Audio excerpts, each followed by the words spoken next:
Hello. Oh, there's Katie. There's Miss Katie. Hello. Yeah. Hello. Good to see everyone. And good to see all of you logging in. I'm excited to be here today. You guys are in for a treat. This is such an amazing panel. I love this panel of women. And we're going to be talking about how you really leverage podcasting to grow your business, to scale your business, to build authority, and to get clients. I mean, that's the most important part of this is learning to, it's like, how do you leverage this amazing tool that we have to be able to bring clients into your business? So as you are logging in, what we'd love to see is in the chat box, just where you're logging in from, who you are. Just share a little bit about yourself in the chat box so we know who's in the room. It's always fun to see. I am Cami Gellner. I am a business coach for Changemaker Women, and I believe that women's voices matter. I am on a mission to raise up 1 million women's voices around the world. And I believe that women's wisdom is the medicine our earth needs. I believe that this is really what's going to change our world, and we need our voices out in the world. And what a great way to do that is through podcasting. So I've been podcasting on my podcast is Extraordinary Women Radio. And I'll be hitting 8 years next month. And so 8 years is a great celebration to be hitting. My podcast is in the top 1.5% of all shows. And that means there's 3.5 million shows out there that are being tracked by Listen Scored, and it's in the top 1.5%. And we've got some even higher ones here in this circle. So that's even exciting to see. As I introduce our panelists to you, I've guested on at least 100 shows, and I really love helping my clients get out there, launch their own podcast, be on other shows, and just use that as an opportunity to show up and get your voices out in the world. So that's what we're going to be talking about today. I know these women have grown. I really admire all 4 of these women, how they have grown and scaled their businesses through podcasting. We're going to be talking about some high-level strategies for how you can use podcast appearances to really build your authority, and some just actionable takeaways that you can go out and really start building your client attraction through podcasting. And so that's where we're going. I want to introduce our 4 panelists. And this is we were doing some stats before we jumped on here. Between the 4 of us, we've recorded over 2,400 of our own podcasts. Now, Nikita gets a really good chunk of that, but we've all contributed to that number in a great way. And we have over 30 years of podcasting experience between the 4 of us. So we've been doing it. We've all been doing it, and that's super fun and super cool. So I'm going to introduce each person here for you guys. Alicia Barr is a sales strategist. Her podcast is Sales is Not a Dirty Word. And she is the top 10% listen score. She's done 100 podcasts. Is that right? Is that the right number? 110. She's a sales strategist, a speaker, a best-selling author, and founder of the Black Sheep Sales Method.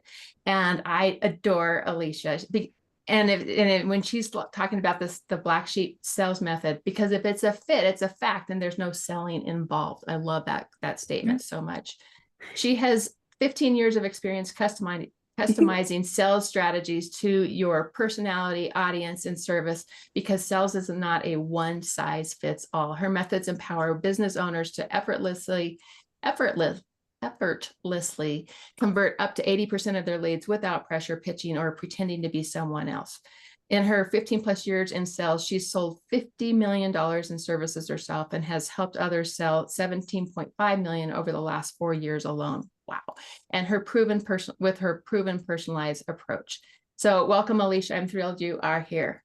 Thank you. I'm so excited to be here with such a great group of women. I know, right? Totally. Yes. I was so excited to get on this call. Next, we have Katie Brinkley, and Katie her podcast is Rocky Mountain Marketing, and it's in the top 1% listen score. And awesome. She's done 364 episodes on her show. She is transforming social media marketing with her less is more 4-post strategy. I love her approach to social media. It's like, we don't need to be out there. It's like, be smart and strategic with it. With 2 decades of expertise, Katie's unique method helps clients achieve more growth while posting less. Leveraging platform agnostic storytelling, Katie tailors tactics to each brand's goals, driving measurable results efficiently. And Nikita Ren Thigpen is a transformative force dedicating to building stronger families and creating multi-generational imprints of love, empathy, and victory. She's got 2 podcasts right now, Balance Boldly for ambitious women in business, The Lazy Overachiever, which is a newer podcast that she's worked on. And then she had another one that had over 1,200 episodes that she's actually pulled down. So she has a total of nearly 1,500 episodes out there that she's recorded. As the #1 balance and relationship advisor, she empowers power couples and leaders to embrace rest, recharge, and relationship bliss while crushing big goals. She's a co-founder of Big Pro Balance Institute. Nikita blends nearly 30 years of experience across behavioral sciences and coaching to redefine work-life integration. A podcast host, a best-selling author, and sought-after speaker, she inspires with her unapologetic philosophy of unintentional self-care and strategic sabbaticals, leaving a legacy of brilliance, balance, and thriving success. So you guys can see, are you guys excited to hear from these women? Because I am, and I know that, and as you can tell, we are all business owners that not necessarily, podcasting is not our business. That's not the core of what our business is. What the core of our business is, we each have our own unique way that we're leveraging podcasting. But what's cool about it is podcasting has been a really intricate part. I mean, I know that's Nikita and I met through podcasting. Katie and I met on stages. Alicia and I we met through the Dames, I think is where we met. And so, we've all come together in different ways, but I think this is really what I want you guys to really take away today is to think about how you are taking your voice out there in bigger ways, making a difference with your voice, and really leveraging podcasting to help you grow your business. So let's dive in. Are you guys excited? If you're excited to hear from these women, drop in the chat, and let's dive in. The other thing is we're going through today, and if you hear something that's really interesting to you, that sparks your interest, that like it was like that golden nugget, like it was a point that you want to just go, oh my gosh, that's amazing. Type in the chat golden nugget so that we know that you're there, that that you're really taking something away. So listen for those little golden nuggets. So we're going to start, and I'm just going to go as I see you on the screen. So Nikita, we're going to start with you. And you have successfully used podcasting to scale your business. How has it positioned you as a go-to authority and helped you attract the right clients? And what's your go-to strategy for turning podcast appearances, whether hosting or being your own guest, into actual clients and revenue for your business? Yeah, that's a meaty question. It Thank is you a for couple parts layering to that it. in. I know. I was like, let me set a timer because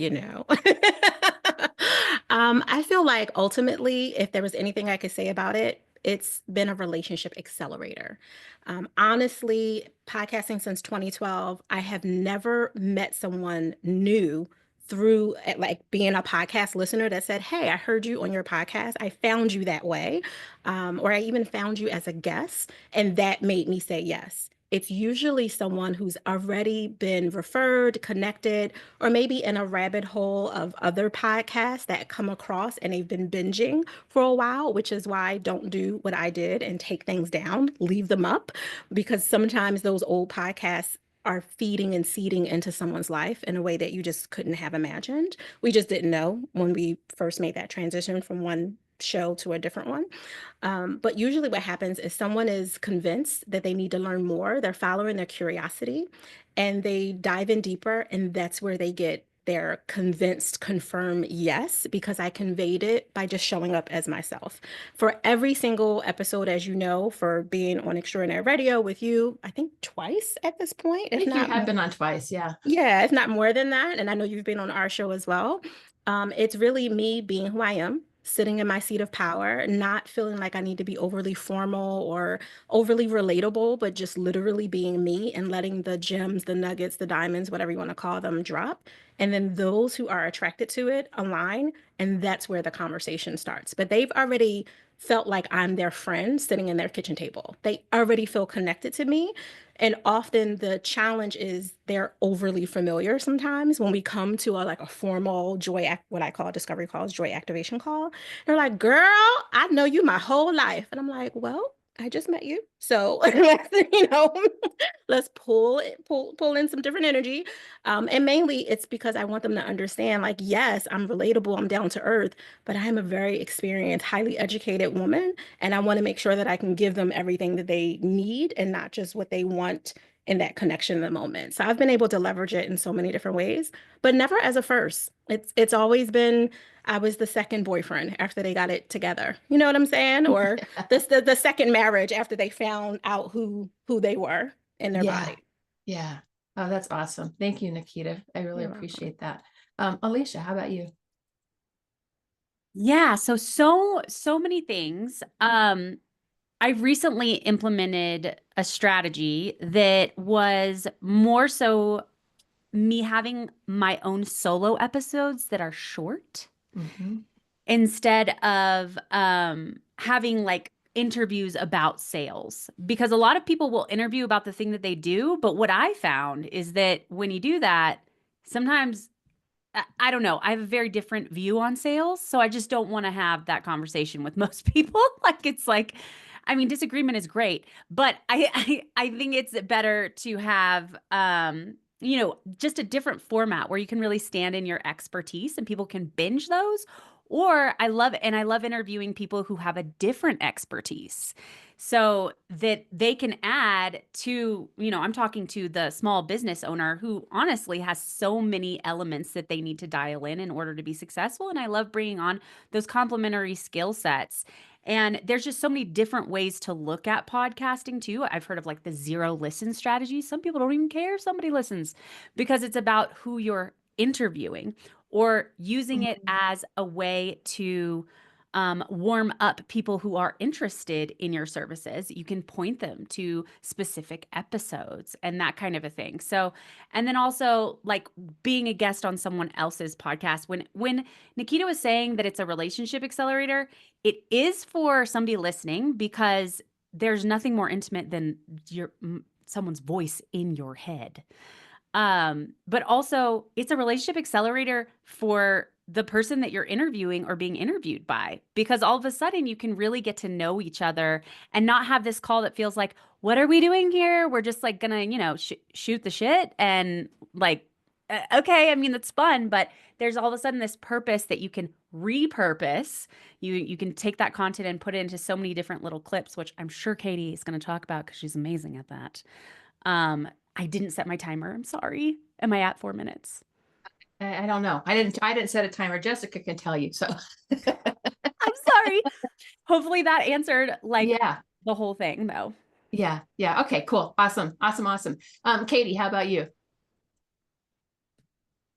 Whoops, we're not hearing you. Why don't I? First time I talked so far today, apparently into the microphone. No, I mean, I can't say too much different. I think that the biggest thing that anybody, whether you're just starting a podcast or you have a podcast with 364 episodes, whatever, is you need to look at the data. I love the fact that Alicia is now doing the solo episodes. Uh, Alicia, Alicia, you're really smart. And so, I mean, as much as I love listening to you interview people, like, what's your end goal from having them on your show? And so, knowing what episodes do the best that your listener listens all the way through to, the ones that they binge. And I mean, like, this is where if you're not checking your podcast data at least monthly, you're missing out on a huge opportunity. So, I mean, I'm at 364 episodes and 4 years because I do two a week. Trust me, I'd like to just do like one a week, one a month maybe, but my audience showed me they wanted to hear more of me. I don't know why, but they did. Those were the best episodes. Yeah. But I really liked the interviews. Like that's my networking time. I get a lot of leads. I do a lot of, collaborations from those interviews. But I didn't want to get rid of those, even though those really mean a lot to my business. So look at your data, see what your audience wants, and you'll be able to do longer episodes, shorter episodes, more solo, more interview, whatever, once you start really tracking your data. Yeah, I love that so much. And I'm just going to go around real quickly with you guys on the on guesting because I know all of you guest as well. Mhm. So Nikita, do you want to just say something about guesting and how that served you? Yeah, being a professional podcast guest, I think is the new verbiage that they use now when you're Oh, I not just hadn't doing, heard that. I know it's like the sexy language. When you're not just doing like one-offs because you were invited, you said, sure, I'll do it, but you're leaning into like a full strategy. I can't even count how many, because I worked with Interview Connections for years, the same as you. I don't even know how many podcast guests I did. Well over 300 at this point Wow. for sure, especially since 2012. And I got heavy and very formal in it around 2020 because the world was right at your table, right? Like everyone was Yeah. sitting and looking for a more intimate way to build connection because loneliness is an epidemic and all the other layers that go with that. For me, guesting was first, it felt like, I think the way you said it, Katie, a just really good networking opportunity. I love interviewing. I love those conversations on air, is what I call them. You build relationships, and if you're focused and you have a strategy, like there's pregame, there's invitation to have tea with me after, if I really feel a vibe with someone. And then in that vibe, and we had tea, I'm like, oh, they could be a power partner. They could be a subject matter expert for the Women's Self-Care Guild or something else that I'm doing. Maybe they could be a client, or I could be a client, because it's not always me looking at a way to monetize in a more top-down way. But sometimes I'm like, this person is amazing. How can I learn from them? What can I go to? How can I continue to grow? Which I think you can do with your clients anyway. But and just thinking that those are kind of 4 buckets that I put people in when I'm guesting with them, or 4 buckets that I'm looking at, thinking about if I decide to invite them to tea with me. And that's been really helpful. Yeah, I love that. Alicia, do you have just for a minute, just post, talk on that a little bit? Yeah, the I guesting. definitely have criteria for guests. Like, Yeah, tell us. I have a no bros policy. And if somebody needs like criteria for what a bro is, it's somebody that's like really not saying anything different, that we've, the same stuff that we've all heard before. And that definitely usually applies to sales. Somebody who is a sales expert who is just saying the same thing about sales that they've always been saying. I also like them to have like a certain number of audience. Somebody who could be a power partner, which means that we would refer each other business, somebody who could be a good client, or somebody who could be complementary to my services that I could refer. That's the power partner piece, really. Like we can refer services. So not just somebody random that I'm going to have and there's no purpose to it, which you can really get into when you first start doing this, because all kinds of people will ask to be on your show. So it's so helpful to have boundaries around what's going to actually make your business or life better. Yeah, thanks. And Katie, you want to add to that? Yeah, so I mean, I love guesting on other people's shows, and it's always for getting more visibility. For people to be on my show, it is invite only, because these are people that I want to have a one-on-one conversation with. I recently had David Meltzer. He's the guy that the movie Dre Maguire was created after. How cool. Like, he speaks on stages all over the world. How cool that I could have a one-on-one conversation with him. That's because I have a podcast. And so I think be really strategic with these, who you have come on to your show. Be really intentional with who your guests are.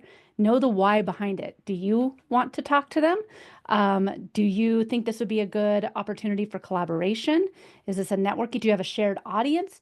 Know what the end goal is, because if you're just letting anyone on and being like, yeah, sure, you can come on the show, and then hoping that that person's going to share the episode and it's going to then like get you more listeners, it's so rare for that to actually happen. And that's like the difference maker in your podcast. Your podcast is free. It's for you first, because you're the one that has to pay for it. You're the one that has to put in the time. You're the one that has to put in all the research. So make sure that it's worth it for you, and you know what the end goal is from having that person on your show. Love that. That's a great twist on that. I really appreciate that, because you really want people that are going to bring that quality, that level of expertise that your brand is known for. And I think that's really important. That's really, really important. So a couple of things I wanted to just add to this. I mean, one of the things we know that there's a lot of noise out there, right? There is a whole lot of noise out there from a information perspective.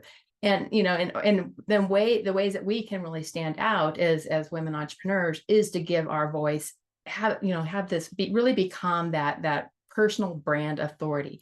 And so podcasting is such a beautiful way to do that. And a couple of things is really getting clarity around what it is that you want to stand for, knowing what your message is, and having thought that through. I mean, you can really get as deep as, knowing what stories you like to tell around the different topics you teach. And you're going to get really good with your messaging because of that. And when you're doing guest podcasting, or whether you're doing your own ones, and I'm all with Alicia, it's like our solo episodes are really powerful, and they're a valuable asset that we can leverage. Go ahead, Katie. Can I just share Yeah. just something real quick? So I was a guest on Alicia's podcast, and during my intro, you said, oh, Katie has the 4-post strategy. Da, da, da, da. I mean, I wrote about it in a book, but I really wasn't leaning into it. It wasn't until I was a guest on Alicia's podcast when she asked the most obvious question, and she goes, "Man, it's almost like you have this entire framework that's just changing people's lives." And I was like, yeah, I do. And I swear, the more you talk about what it is that makes you different and what lights you up in your business, that's going to help you find your differentiator. I was talking about it all the time, and I just was saying like, oh, well, you can post less. You just have to look at your data, look at the algorithm. And no one was resonating with that until like all of a sudden Alicia said, oh, you have like this 4-post framework. Let's, and I was like, yeah, I do. Yeah. So yeah, sorry. I'm glad you shared Alicia, that. because Yeah.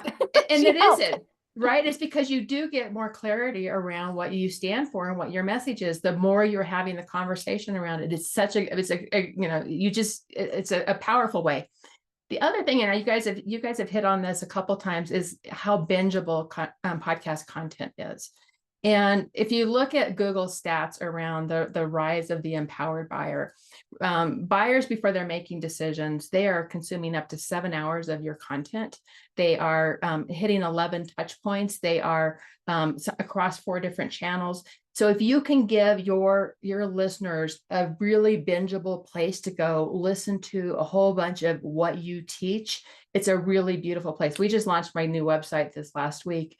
And in the website, we've got a place where people can go binge on my solo episodes, right? So it's like they can listen to all the ones that I've done that are solo, or they can go binge and listen to guest podcasting. So that's a place that, a way that you can give your audience a way to connect more deeply with you.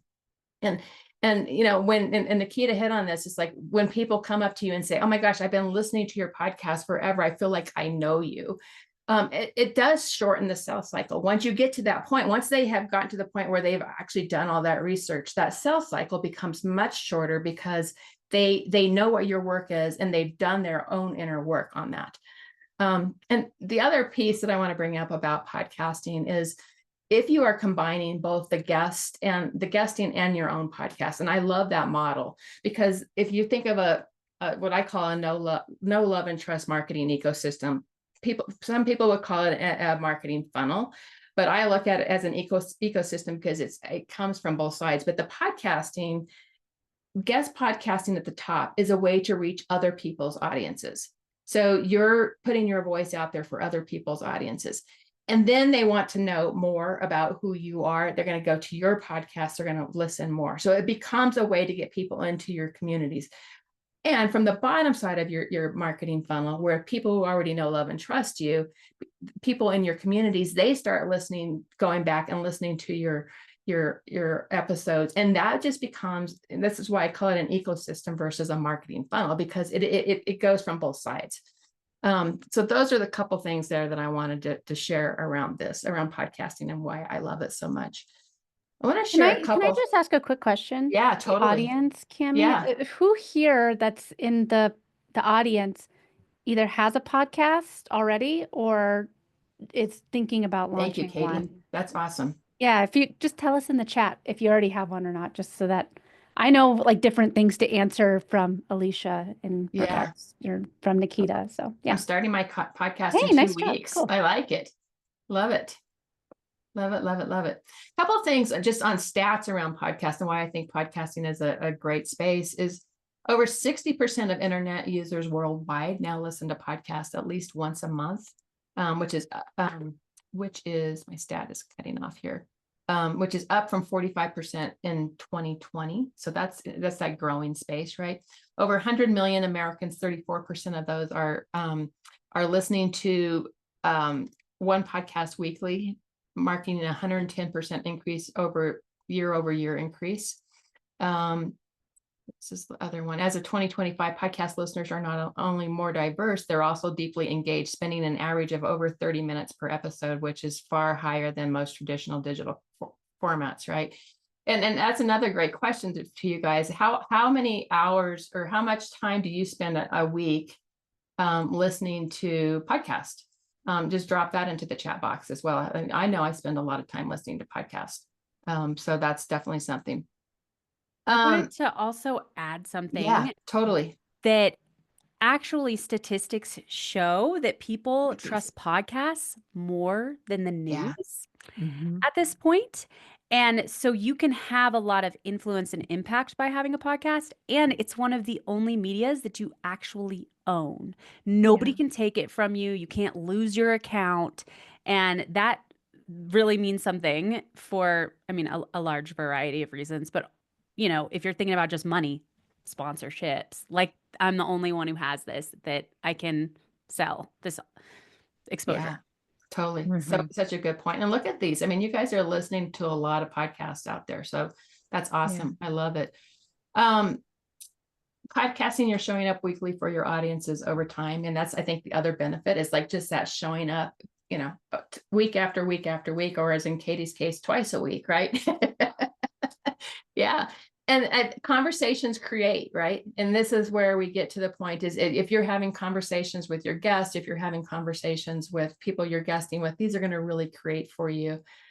And it really can be an influence builder. I mean, if you have a podcast, really be bold in your ask. And who's your dream guest that you'd love to have? Be bold in your ask and who you want to ask, because chances are they're going to say yes. I can't. Yeah, no, seriously, everyone, repeat that again, Cami, because it's amazing to me. It is. The people that I'll say like, I'd love to have you come on my podcast, and then they say, sure. And you're like, oh my God, pinch myself. I get to have this conversation with this person. It's really powerful. And a lot of times if people do say no, it's just no right now. And if you, I mean, it's so easy to just schedule out emails, to schedule out messages, whatever, for like 6 months from now and say, hey, just wanted to follow up. So, I mean, yes, just ask. Just ask. Yeah. Okay. So, I'm going to go to another question here. Podcasting allows for deep connection with an audience. What specific ways have you leveraged it to build trust at scale and create a consistent flow of aligned clients? And Katie, I'm going to start with you. You say it again. Say it again. Yeah, podcasting allows for deep connection with an audience. Yes. What specific ways have you leveraged it to build trust at scale and create a consistent flow of aligned clients? Yeah, so I mean, when I first started my podcast, it was for lead gen. I started my podcast during COVID, and I wasn't able to go out and network and meet new people that needed to have social media done for them. So I started the podcast, and I was interviewing people that I looked at and was like, oh, they look like they could use my help. And so from there, I was like, man, I'm not really enjoying doing a whole bunch of lead gen interviews anymore. I would like to have to talk to more people that I see speak on stages and stuff. I'd love to have a one-on-one. So, I mean, my podcast has evolved over time. And I think that when you have a podcast, like I think a lot of people are like, oh, well, I want to talk about something different. Well, it's your show. You can rebrand it. You can ask your audience and say like, hey, what do you think about this? It's amazing to me, obviously, since I do social media for clients, the amount of people, if you just ask them like questions on social media, how many of them will come and they're actual listeners for your podcast? For me, my podcast is my low ticket item. People can learn from me, get to know me. They're the do-it-yourselfers that want to know how to do all the things. They're not ready to outsource their social media yet, maybe. So that's my low ticket offer, which then when they're ready, man, they've been listening to me for years and I give so much away for free. What's it like to work with me? So ask your audience what their pain points are on social media, because those people probably are listening to you on your podcast and you're creating the content that they want more of. So, yeah. So thank you. How about you, Alicia?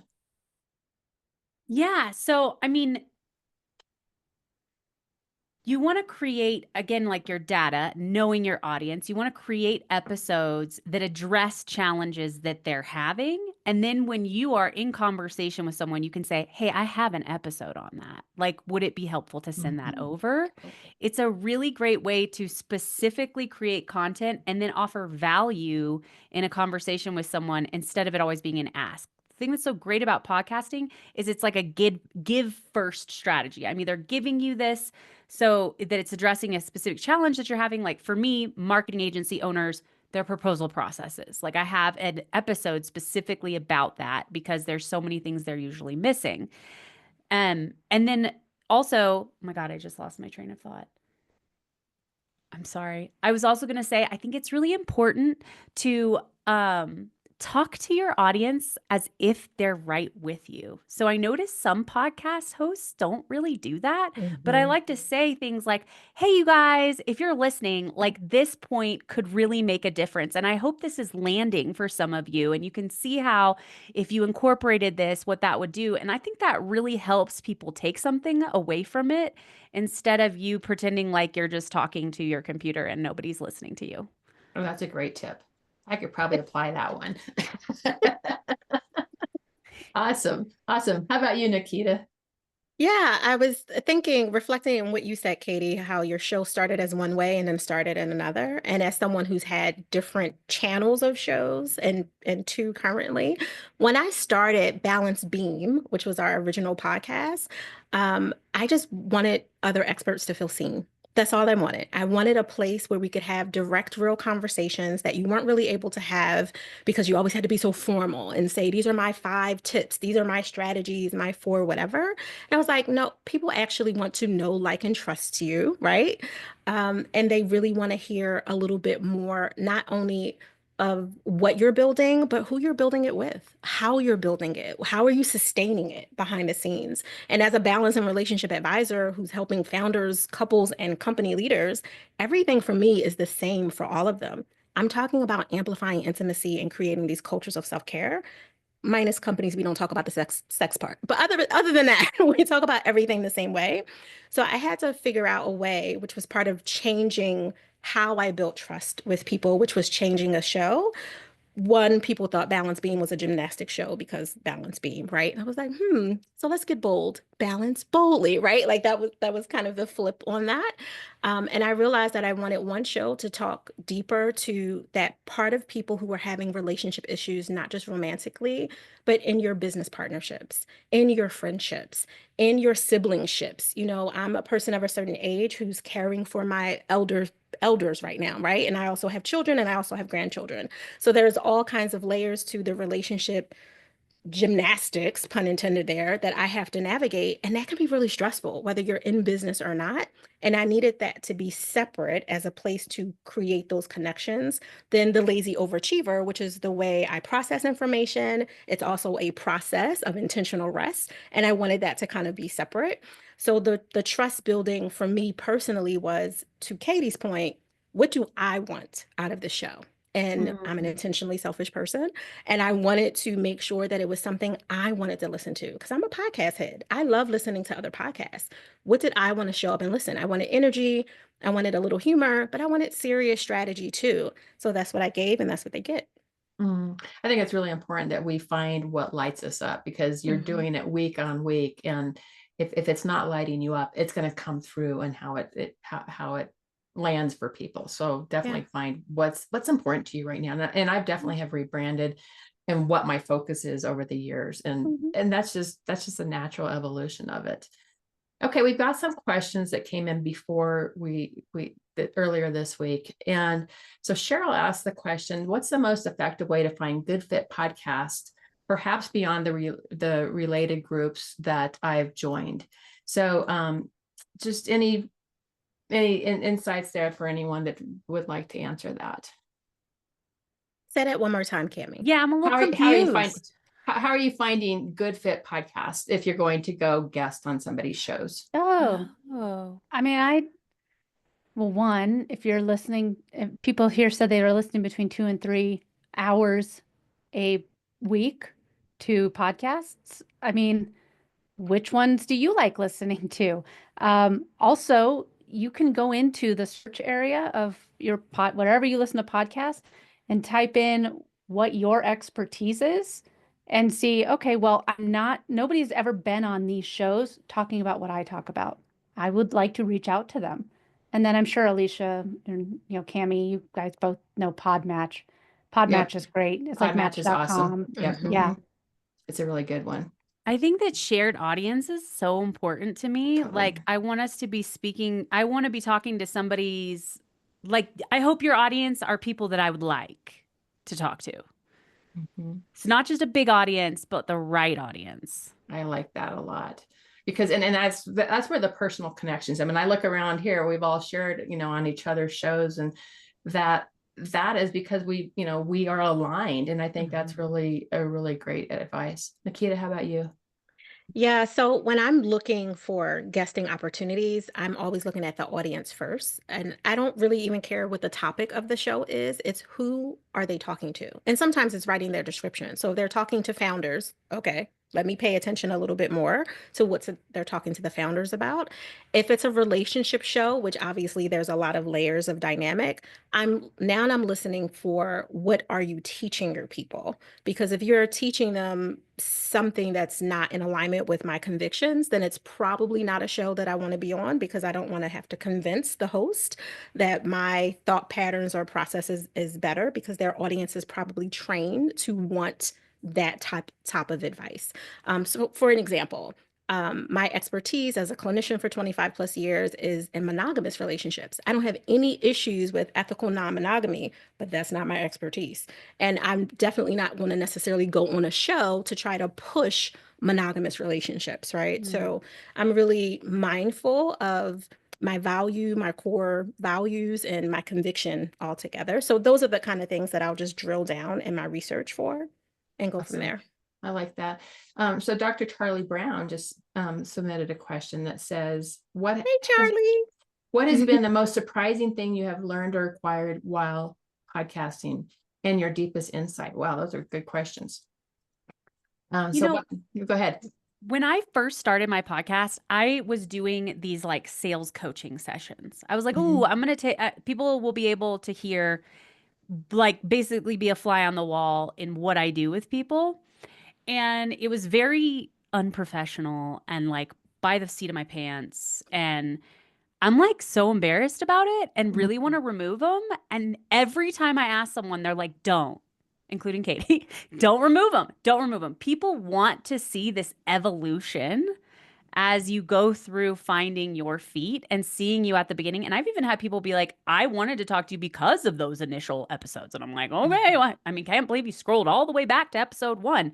But people do that. And that was very surprising to me, that they want that. They want the unprofessional, ugly missteps and mistakes. And they do scroll all the way back to episode 1. Yeah. It's amazing to watch your podcasting reports and see people going back to episodes from, 7 years ago or something. And you're like, what? Yeah. I think Katie? I was going to say, I think that's one of the things too, is that give yourself grace. A lot of you are starting your podcast. Alicia, you said like, I'd love to take those down. Man, you want to listen? I come from radio. I started my career in radio broadcasting. And you want to hear some bad podcasts, go listen to Rocky Mountain Marketing, episodes 1, 2, 3, 4, 5. I mean, like, and I'm used to talk. I was, professionally trained to speak into a microphone. And I was so uncomfortable. I think that the biggest thing is just understanding the first few episodes, like, this is what I want. This is what I want people to walk away with. They might not be perfect, but it's just going to get better from here. And the best thing is remaining consistent. Don't take down your past episodes, because it's a great way to see how far you've come. Don't just get started. Don't take down the old ones, and just keep on remaining consistent. And apparently the imperfection is endearing. Exactly. Yeah. I rarely will edit out anything out of my podcast, because it's just part of the whole just a way of showing up and being in conversation. And if you're looking at podcasting just as this is a conversation that I'm having versus trying to make it too formal, it's what people really lean into the most. I want to jump in and say, Sure. For Dr. Charlie's question, I think is a really powerful one, especially when we look at what you've really learned just personally, not just professionally and from like the podcast metrics of it. One of the things that I learned was how to implement a boundary that I didn't think I was going to have to, which goes back to Sherilyn's question around like, how do you get out of the friend zone? Because you do have people that come and are like, Cammie, I love you, girl, right? Like they're just like so excited. And sometimes they don't want to move through that part of the conversation when you've invited them to whatever you've invited them to, a discovery call, whatever, a consultation, whatever. And what I had to kind of dance with was this need to follow my process, my sales process, if you will. And I know Alicia, values having strategy there, but also respecting that people really have been getting to know parts of you that you weren't thinking because they were going back to episode 2 or 30 or 50 out of 400. And they're like, yeah, how's Kamal? How's your son? How's your grandson? I'm like, like, why do you know this information? Yeah. And not really understanding. So I had to get keenly aware at how to do a beautiful dance of saying like, yes, I enjoy this connection we have, and in parentheses, we are here for a specific purpose. So if you want to talk shop, we'll have a 15-minute tea conversation. It was great to meet you. Hallelujah. But if you want me to support you, I have some questions that I need to ask you. There are some things that we need to get to in order for me to understand if you are one of those 4 things that we talked about before, which is usually what people say they want. But sometimes they're trying to come through the friend door to get the expertise. And you have to really be careful with that. And that's not just that's not regulated to just podcasts. That's everywhere. There are lots of people. Well, Cammie, you have events all the time. You know some of those people that are like, you're my sister. Absolutely should be your client and your sister, right? And not just either or, but they're trying to be your sister and then have you on a conversation or pull you to the side of the room for an hour to get your strategy. And that was something that was a little bit challenging for me because it was awkward and weird. And I've never had problems with implementing boundaries ever because I'm the oldest of 5, right? But being in a place where this is business now, it was a dance that I had to learn. You had to learn that. You had to feel that into that boundary for sure. Okay. Yeah. Patty asked about technology. So just do real quick around the room. What's the technology that you like? What's your mic? What's the technology at your desk right now? I have a well, Yeti mic. Real cheap. So Go ahead, Alicia. I was okay. just saying, so Katie. I had a $25 microphone off of Amazon. I now have the Shure SM7B, and I also have the PodTrack P4. I have a Sony camera here. I mean, like I got all the things now, but I didn't start here. If you're saying, Katie, I want podcasting to be a part of my strategy, just tell me a good microphone. I cannot recommend enough the Shure MV7. And that's it's basically the baby brother to this. You don't need to have the interface that I have down here. It plugs directly into your computer. It's great. And then I also have this webcam here that's also very good. Our phones are pretty good nowadays too. So sometimes if my battery dies, I'll just throw my phone on to a stand and use my phone camera, and it looks great too. So, but I think a good microphone is everything. I love the Shure MV7 podcast mic. Thank you. Alicia, how about you? I just have a Yeti mic. And I didn't have any mic at first. And people were like, actually, when it comes to podcasting, if it's hard to listen to on my ears, I don't want to listen to it. But if you find like podcast heads, they're like obsessed with the audio quality. And it's like, a small percentage difference in how much easier it is on your ears. So I'm pretty good with just a Yeti mic. And I use Descript, not Descript. Descript has, I have Descript, which if y'all don't have Descript, it's an awesome video editing software that allows you to edit by transcript. So you can like remove ums and uhs and different parts of the, video that you can read. And it comes with a subscription to this platform called Squadcast, which has better video and audio quality. That's what I've been using. I used to use Riverside, but I had all these like technical difficulties and stuff. I think it's user error, but that's just me. But I love are you, saying- Alicia. But I love Riverside. I do I do too. I do too. Everything. All right. A lot of people really like Riverside. It's true, but I kind of had some issues with it. And so I do one take. I'm not editing anything. Like I still record my intro with somebody, even though it'd be cool probably to have an intro that was already recorded. I don't know. I just haven't gone to do that. And nobody seems to really care because it takes me 5 seconds to say it. And I mean, it's kind of nice. The guest hears your intro too. And they're like, oh yeah, look, that's what she does. That sounds cool. So yeah, I try to keep it as low key and Awesome. simple as possible. Nikita? Yeah, I'm laughing because I love Riverside, and I've used everything from when Squadcast wasn't the thing to use because it was funky and all the things. I've heard it's improved, but we use Riverside. I started with a $50 snowball mic. If you guys are familiar with the little round one that stands on legs and looks like a little alien, it's really cute, but the quality was just okay. This ATR 21 or 2200 I've had probably for 7 or 8 years that I'm speaking through now. So hopefully you think the quality is great. And it didn't cost me anything because it was a gift from someone who was like, I've upgraded. And I was like, that's awesome. Bring it over here, baby. The Logitech, I think C920 is the webcam that's on the top of the computer.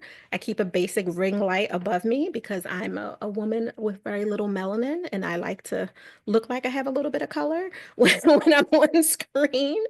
And other than that, I do also have the PodTrack 4, which I love, especially if you're traveling and you need something that's going straight in and you can put 4 other mics inside of it.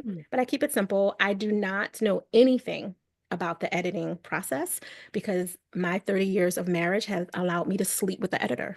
So he does all the things for that, and I've never had to touch it. Right.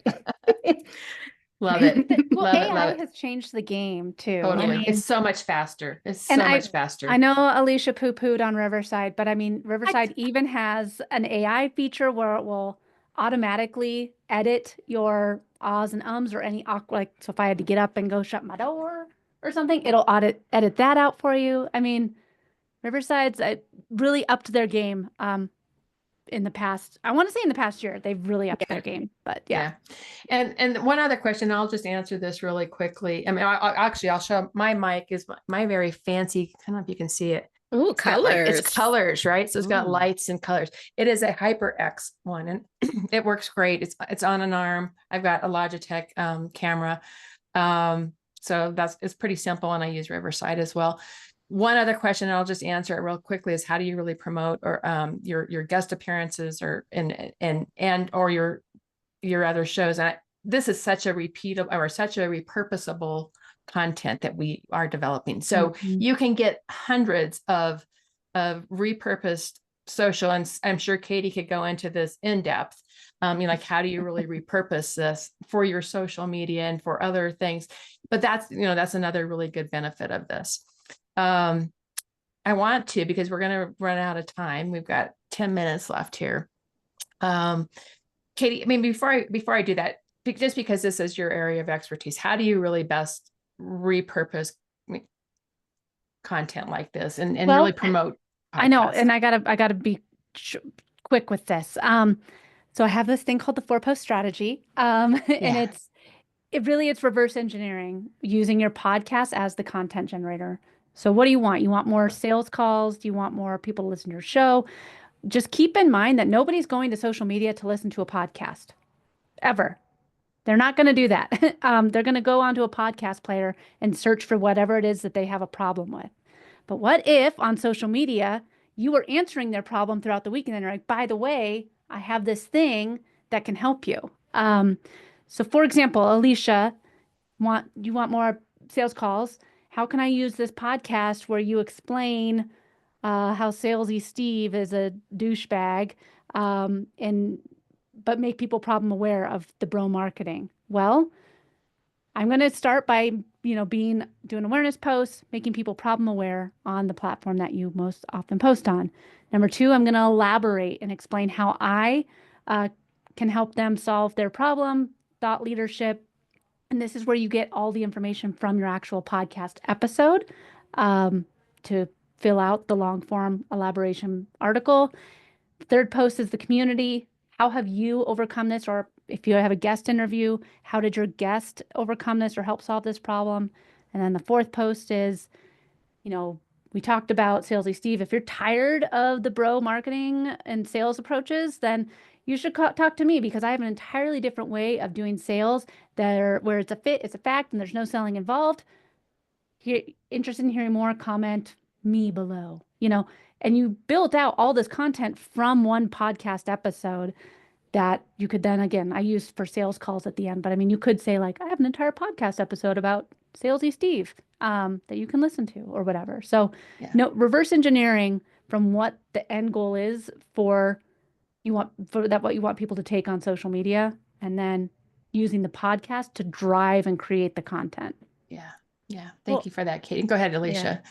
I do want to say, like, there are podcast studios, and Katie and I have dealt with this quite a bit. Like, they only publish podcast episodes and care about the audio quality, and they don't take into consideration at all the social media strategy. And those should really, really be interconnected to be effective. And Katie is very good at that, but I will say that it's rare that they're often like in silos, and they shouldn't be in silos. So think about how you're going to use it in because if they're in silos, you're just doing double content, and you don't need to do that. Like, have them integrated, and you can do so much more with so much less. And I don't know, I don't think that people are often thinking about that, are they? They're usually like, I'm going to do this podcast, and they're not thinking about how they're going to line that up with what they're doing on social media that week. Yeah. So good. I'm glad we made space for that, because I think that's really important. So we've got a final pearl of wisdom from each of you. And I'm going to start with Katie, and I'm going to change this question. I just talked. Start with Nikita, because I just rambled on about posting. I love talking. Ask me anything. Okay, Nikita, I'll start with you then. So the question, I'm going to change this question up because we've answered this question that we planned around. What is, for the women who are in this circle listening right now, what's one thing you want them to know about podcasting that you haven't brought up? And then just also, where can people learn, where can they connect with you and learn more about you? Yeah, thank you. Really quickly, I say go deeper instead of trying to be wide. I believe very much that we are powerful, especially as people who identify as women. Go deeper and trust your inner brilliance more. Instead of trying to do 35 different topics, pick your 4 posts, your 4 pillars, your 5-point framework, whatever it is, and break it down in as many little parts as possible, and do an episode on each part of that might actually tether down, almost like a series, like a Netflix series that you're following the same story across 4 or 5 episodes. It saves you time, it makes it exciting, and you actually want to listen to yourself, if you already don't want to listen to yourself. So that's what I would say for that. And part of that means being bolder and being okay with doing things differently. For me, the easiest place in the world is to go to our website, which is thigpro.com. And our new place to play is on Substack. I'm under Nikita Wren Thigpen. Come chat with me. Oh, cool. Find you over there. I didn't know you were there. Thank Alicia. you.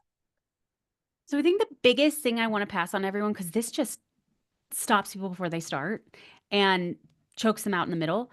Do not worry about your listener numbers. Do not worry about your downloads. People will be like, nobody's listening. This is a waste. You are using it as a way to connect with people. You're using it as a way to nurture people in your audience. You're using it as content for your social, for your email. Focus on those things more than the downloads and the listeners, because there are people who have less than 100 downloads on every episode that are getting all kinds of business benefits from it. And to find me, I would say I have a new book out, Black Sheep Sales, How to Win More Sales Without Acting Like a Douchebag. And it's at blacksheepsalesbook.com. And also my my podcast, Sales is Not a Dirty Word. And this is something that is also a good tip. If you have a specific episode to send someone to, and my episode is how to sell like a natural. If that feels aligned with you, then I would definitely listen to more solo episodes. Cool. Awesome. Awesome. And Katie? I think consistency is key. Whatever consistent is for you, for me, is twice a week. For you, it might be twice a month. Whatever it is, remain consistent to that because people will rely on when your episode comes out. I listen to Joe Polizzi's 5-minute episode every single Monday, right after I drop off the girls from school. And if it's not in there, I don't know what to do. Like I drive the wrong way, like I'm lost, so remain consistent with your show. People are listening, like what Alicia said, don't worry about the numbers. You're creating more content for your socials, for your emails, for your website, for Google. I mean, if you type in any one of our names into Google or even ChatGPT right now, I'm sure that you're going to know a whole lot about us because we have a podcast and we've produced so many episodes. So just remain consistent with that. Consistency is key. You can find me online and get the book. So The Social Shift is available wherever you buy books. I even saw it at Walmart, which is cool. But yeah, The Social Shift is my book, which I talk all about the social media 4-post strategy. And if you want to listen to my podcast, it's out twice a week. Today, I'm talking all about Facebook Live and how it's going away. So just not going away. Like all your past lives are going away. So you need to start archiving them and downloading them now. So it's only like 8 minutes. You should go listen to it. It's very full of information. So yeah, Rocky Mountain Marketing and at katiebrinkley.com. Awesome. Okay. And my final pearl of wisdom for you is really know your big message. Know what it is that you stand for. Have that overarching thought leadership message and also know your client messaging.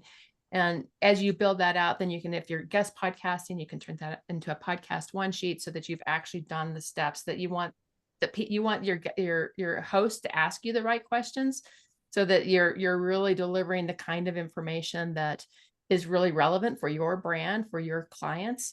And, and if you're doing it for your show, you're really building that thought leadership brand as knowing what it is you're standing for, putting a stake in the ground for that. And so it takes work to put that together. It takes work to really, understand your full messaging matrix, if you will. And if anybody wants help or support with that, like knowing exactly what it is you stand for and what, it's like, what am I going to talk about? I have some really good tools to help people do that. If you are interested in doing that, you can sign up for a prosperity audit with me. Happy to do that. And then the other thing is next month on, and I don't remember the date off the top of it. Jessica she's going to post the link to it. I'm going to do a deeper class that is it's called Podcasting Power Play. And it's really about how do you leverage podcasting in your business. It's a training that we're going to go, some things that you can be doing, whether you want to be guesting or whether you want to be starting your own podcast. Both of these are a way for you to, I'll be bringing some training to you on that next month, March 27th. Thanks, Jessica.